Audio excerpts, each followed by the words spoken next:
With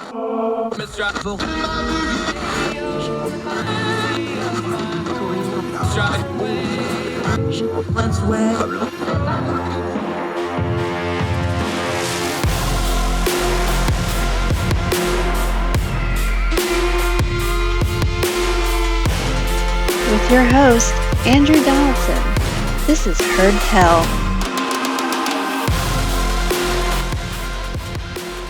Welcome to Hearld-Tell. Okay, we're going to go to Huntington, West Virginia, the opioid crisis in West Virginia, a local reporter with the Hearld-Dispatch in Huntington, West Virginia. Courtney Hessler, how are you, ma'am? Thank you so much for your time today.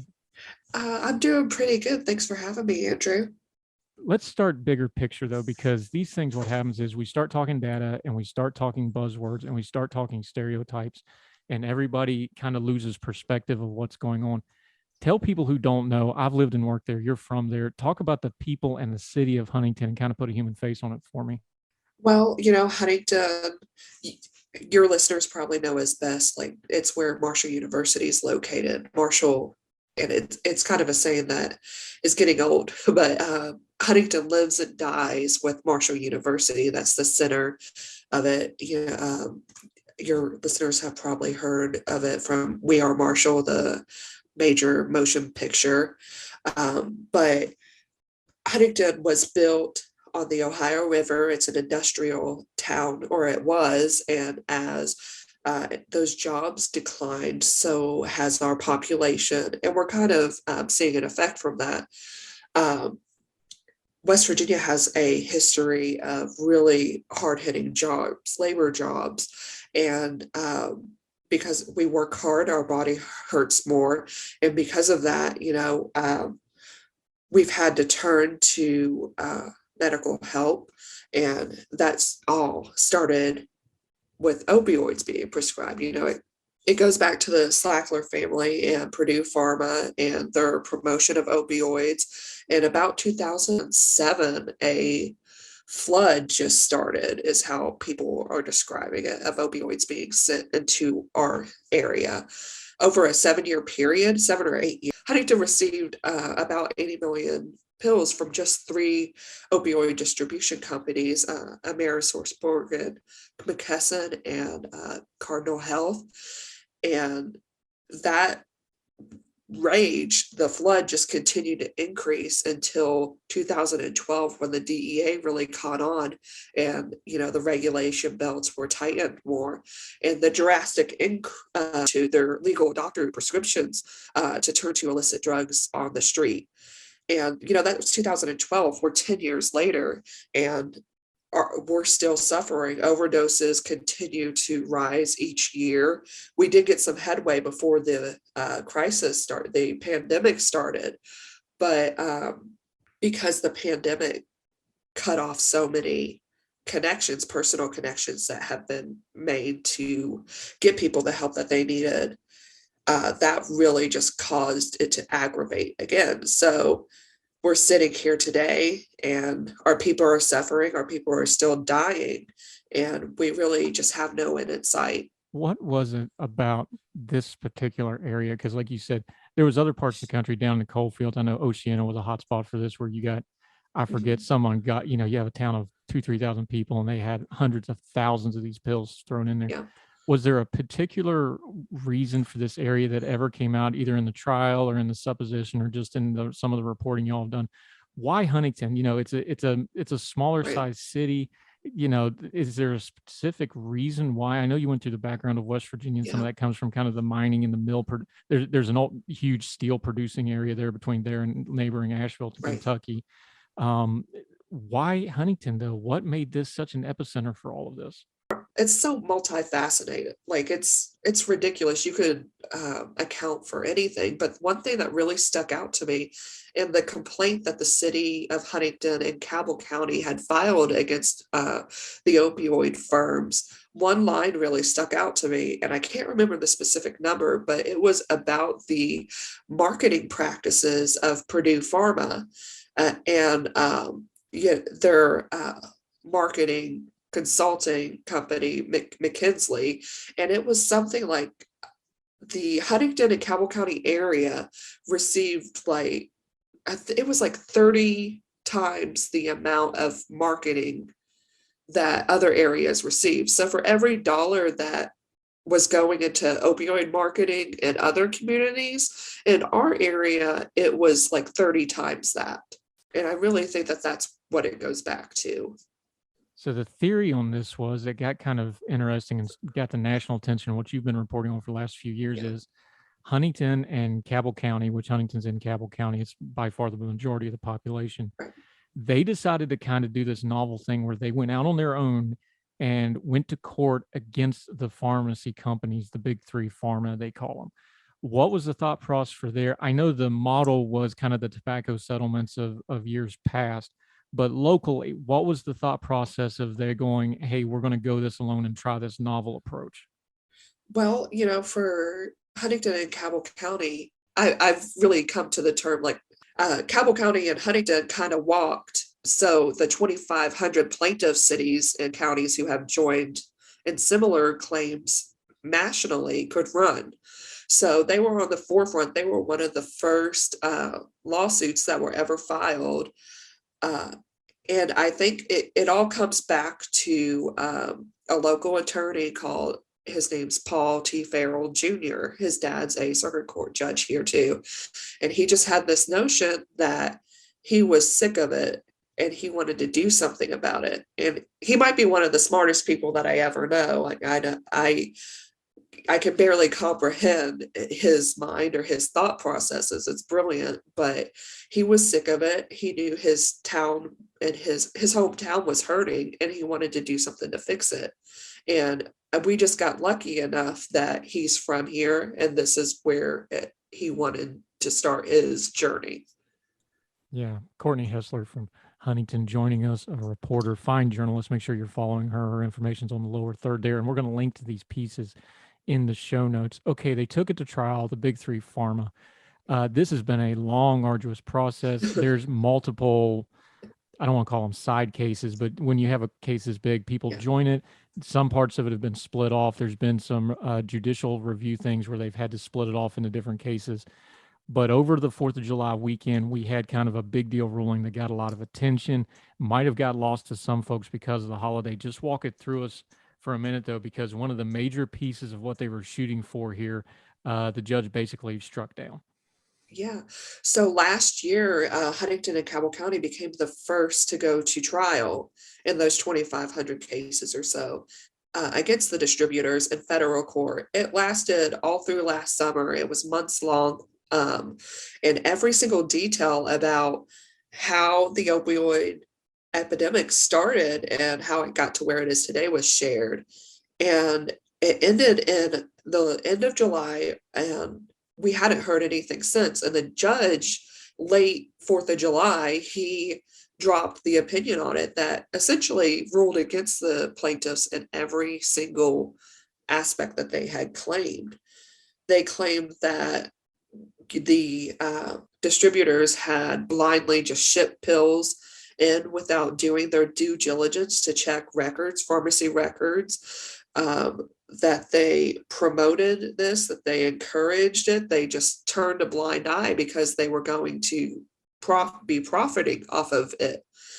And the judge just disagreed with them completely. He said, it's really sad that our state's facing this, that the country is facing this, but the public nuisance law does not protect us from that. We talk about, I know the mayor said that when this ruling came out that this was a blow to accountability. That's the word he used. Yes. This is such a big problem, though. I know they want the fiscal restitution because, obviously that would be a major amount of money. And Right. Huntington, unlike some other areas, they actually have infrastructure in place that this money could get put in the right hands immediately, which is often the problem in other places. Like, who do you send the money to? There's nowhere. That's not Huntington. If people's watched the documentary, they have the drug courts going. They have the second chance programs. They could use this money in an effective way because they're a major city. But isn't the bigger piece of that, besides the money, they just wanted on paper what was done to them. You're there, you're in that community, you've had this affect you on a personal level. It's part of the West Virginia mythology of those of us that grew up there. We're always kind of the underdogs and the mistreated. isn't a lot of this just getting it on paper somewhere of like, look, we have to listen to all these pillbilly jokes.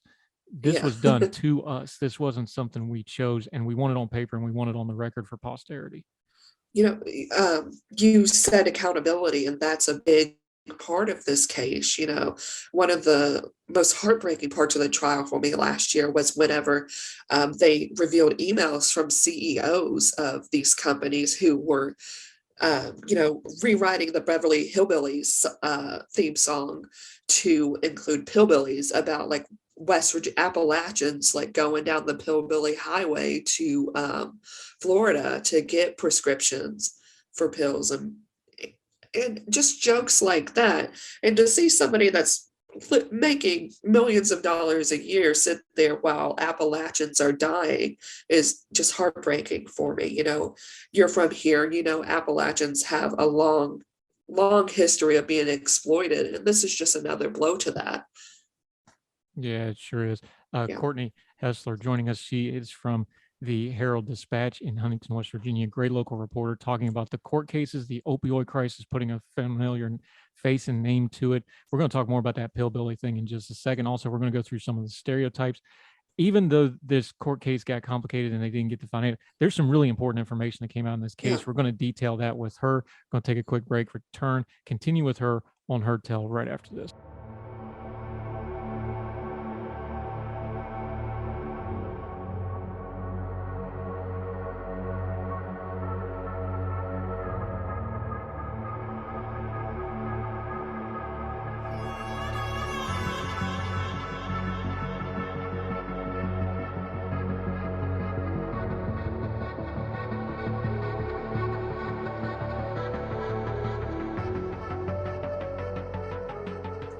Welcome back to Heard Tell, an important conversation, one near and dear to my own heart. Y'all know how West Virginia I am. It's right behind me every single episode. I'm actually wearing the shirt today. I apologize to her though, because she's a Marshall girl. But hey, same team for this one. Like, as long as they're not playing each other, we try to pull for each other. Especially now that Coastal Carolina is going to be up there more often, we'll be doing that. Courtney Hessler joining us from the Hearld-Dispatch in Huntington, West Virginia. Great local reporter. Please follow her work. Let's start right back up with that pillbilly thing, because when that happened, I wrote about it, because that got me hard. And the way I opened my piece on it was like, okay, I thought I'd heard every West Virginia joke there was. And you got to remember, when I went to basic training for the Air Force, they called room to attention to give me my first pair of shoes and all that. And, second cousins, and it's a toothbrush instead of a teeth brush. I thought I'd heard it all until this pillbilly thing. Right. Boy, that one cut. Was it the same for you when you heard these? And there was a lot more to that. They actually, that was not like a one-liner. It was a theme. Break that down and how that was received in the community. Well, it was definitely one of my most read stories, that's for sure. I remember I got the email the day before my best friend's wedding, and I was the matron of honor, and I'm like, well, this might be a little bit more important to work on right now, but it's jokes that we kind of make among ourselves. But when a big old CEO is sitting in his office and sending emails back and forth or whatever, it's just like, you can't make jokes like that. You haven't lived the pain and suffering that we have lived. It's not funny. I grew up around opioid abuse and mental health issues, and I have PTSD from it that still affects me every day. So hearing and seeing that email it still like irks me to my core today. And I know that the defendants were found not liable in this certain instance, but it's things like that are, I just think, make the trial so important to have happened still. Yeah, I was talking to our friend Dr. Keith Humphreys, and the way he phrased it when it comes to the money is essential, but it's not standalone. And when you're talking about the stereotypes, yeah, it's funny stuff. But in this particular case, when you're trying to get funding for things, when you're trying to put a human face on things to raise awareness, to get funding at the federal level and the state level and from the charity folks and all this, those stereotypes are it's not an exaggeration. Those stereotypes can kill people. Because it dehumanizes. And once you start dehumanizing, now it's just an addict laying over there. What do we care? And it's not, no, that's a family member. And these are you can talk about this in Huntington, especially people that watch the documentary on the drug courts. An addict is not just hurting themselves. These are bombs that go off in families and communities and cities and principalities that absolutely have a blast radius. And those stereotypes make that blast radius worse. I think it's important to note too that these are the voices that were left out of the trial. The judge didn't hear from any personal stories from family or somebody who is suffering from substance use disorder. And I'm not sure if that would have changed his opinion any, but these people want their voices to be heard. And in this instance, in the settlement with Purdue Pharma that's being worked on right now, it's just continuous that these personal stories are being left out of the courtroom. I understand legally why they have to do things like that. But when you did the reporting on this, when you talked to lawyers, when you talked to the people that have actually been in the courtroom for this thing, were they surprised by this? Was it kind of out of nowhere? Some people are reading into the fact that he did this over the 4th of July weekend because obviously, the publicity on this was going to be hot. What was the overall reaction from the people, not just the public, the legal people, the folks that actually know how these things go? Well, I can't get any of the attorneys to talk to me. So I think that's because they have confidentiality, contracts signed and all that. But I do know that in my discussions with them over the last year, they've all been feeling positive about it. They felt like it was going to be a great outcome for them. They weren't sure what the amount of money was going to be, but they really felt like they left it all on the table. Now, I don't think any good attorney knows that nothing is for certain. So they had to think that this was a possibility to have happened, but I don't think that any of the attorneys I've talked to felt like there was any more that they could have presented to the judge. Yeah, now that's the criminal trial, or the civil trial. That's the legal side of this. You brought up something in your tweeting as you were kind of summarizing the last few days as you processed all this. You have to talk about the government side of this. We've talked about the community. We've talked about the legal part of this. Where's the state and local government fall into this? Because again, it's not accidental this happens in West Virginia. What has their role been in this crisis? Well, our state attorney general, Patrick Morrissey, has his own cases going. It's so complex. It's really hard to break down into a single podcast, but there's several other cases that were supposed to go to trial. All the cases filed in state court against the distributors was set to go to trial Tuesday. And because of the ruling coming out on the 4th of July, they decided to meet Tuesday and just push back those cases indefinitely. There has been talks that a settlement is in the works, but again, I can't get any of the attorneys to tell me if that's happening or not. So I'd hate to confirm that. But in the end, Cabell County and Huntington will still get nothing out of that. But it could be a big windfall for the state. They have our Attorney General Morrissey is working on setting up a fund through the state legislature that will describe where all this opioid settlement money will have to go in the future. And that way, like back in the 90s, when there was the tobacco settlement that it was a very large settlement that was supposed to help people stop smoking cigarettes, it went to fix roads or infrastructure issues. So at least we have something like this in place that will make sure that the opioid money goes toward actually helping people with substance use disorder and their families. The other part of this was that even though this may not be the successful conclusion to some of these court cases, a lot of folks think the information that has come out of this, there's other defendants and plaintiffs. There's going to be more cases. We already talked about this has kind of been a shattering windshield thing where we chipped it and now there's all these branches going off it. A lot of the experts studying this think the information that has come out of this is actually going to lead to more going forward. Talk about that for a minute. You talked about it as well. This is not the end. This is more the end of the middle of the beginning, isn't it?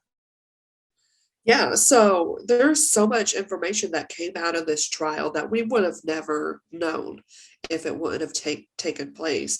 And for the Pillbillies emails that we have already talked about, just all the details, hearing an expert. I feel like I could have another college degree just by all the information I heard. It helped me heal too, just from being around this my entire life and hearing, it's not necessarily my caretaker determined for her, but also the Hearld-Dispatch, the HD Media, who owns us, and the Washington Post found out that the DEA keeps a database of all the pills that are being shipped to various places from the time that they're created and until the time that you ingest it.